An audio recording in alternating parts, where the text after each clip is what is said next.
Just think about it. What does God want from us? I mean, of all the things he could ask for us to do, to achieve some great feat, to go on a pilgrimage, or to give everything we have, like, in sacrifices, pray certain times during the day. I mean, there are a lot of things God could ask us. And what does he ask of us?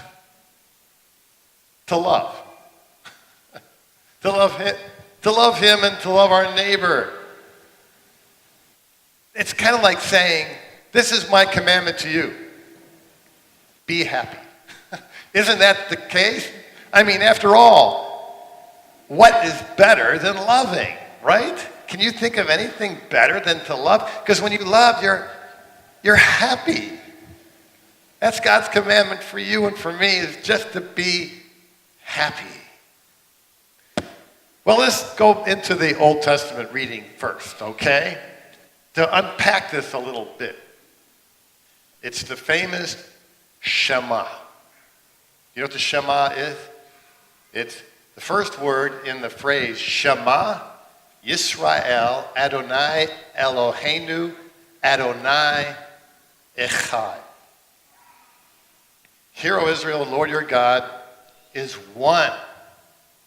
That word Echad is a very important word in this phrase because it means a number of things. It certainly means that he is the only God, the creator God who's above all the others and not just one of a pantheon. There's only one God. He's not a territorial spirit. You understand what I'm saying? But it also means that God is absolutely unique. Absolutely unique. We kind of like unique things, don't we? And the more unique something is, the more value they have, right? Husbands, your wives are unique, right? Yeah. Yeah, right. But then on the other hand, they're not completely unique because there are a lot of wives, and you can compare wives. I hope you don't do that, but you see what I'm saying, right? The same thing with anything. I mean, if you have a rare diamond, like the Hope Diamond in Washington, you see that blue diamond there? I mean, even though it's so unique, you can compare it with other diamonds, right? But the thing with God is you can't compare God with anything because he's absolutely, completely incomparable. Think about that. And the more incomparable, the more unique, the more worth, the more value. And so therefore, God is worthy of our love just by who he is. Because we, by nature, love the unique. Does that make sense to you? That's what God is.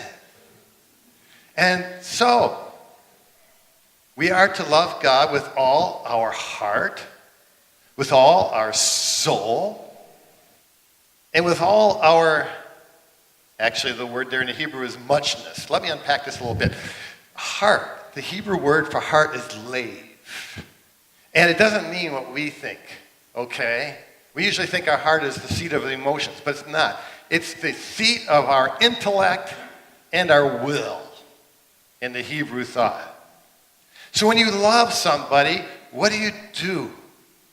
When you love them with your minds, don't you? Or you love something, right? We're all scholars, aren't we, of things that we love. Because we apply our minds, our intellect toward it, right? Yeah, I'm sure we do. And our wills. When we love something with our wills, we marshal our choices. And with God, we aligned our wills with God.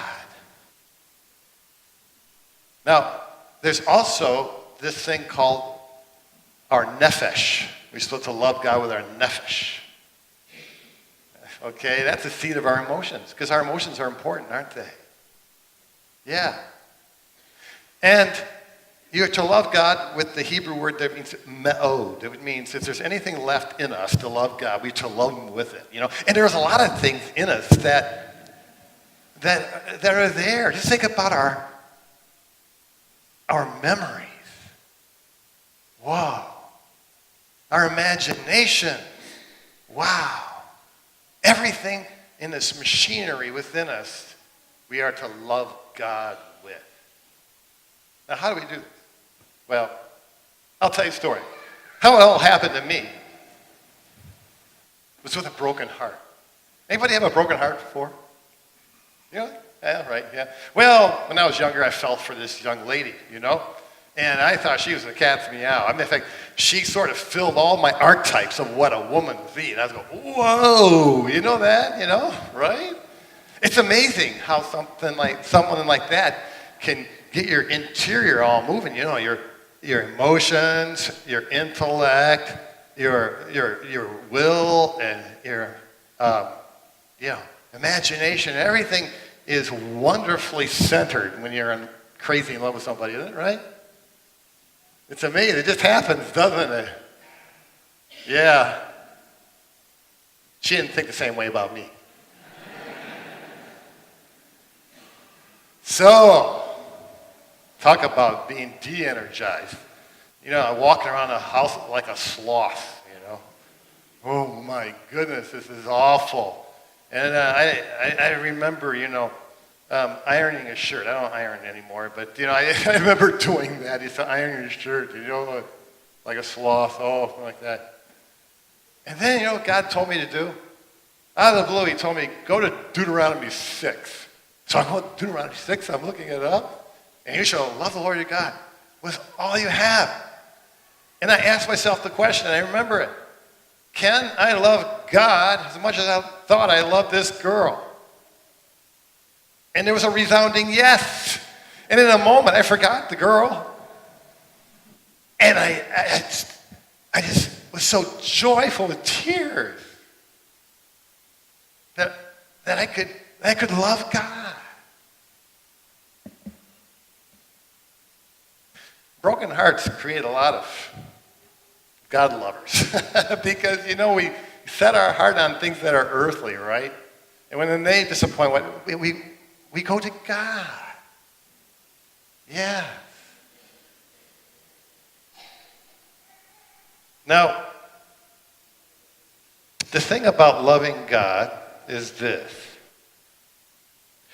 The thing about loving anything is this. You know,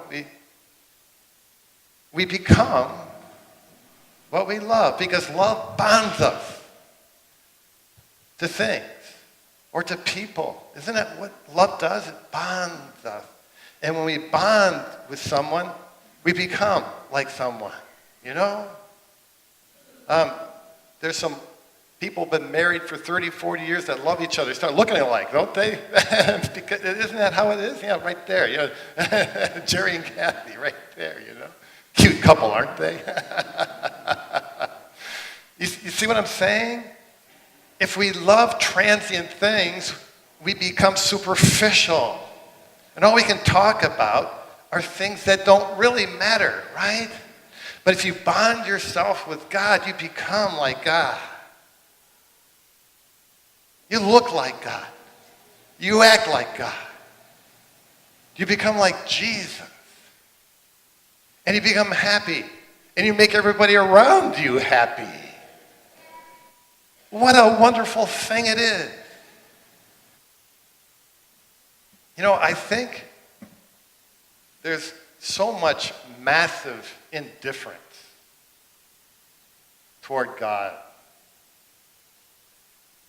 You know, I don't think there's too many God haters out there. And we kind of wish there'd be more God lovers, right? But so many of us are indifferent. And why is that?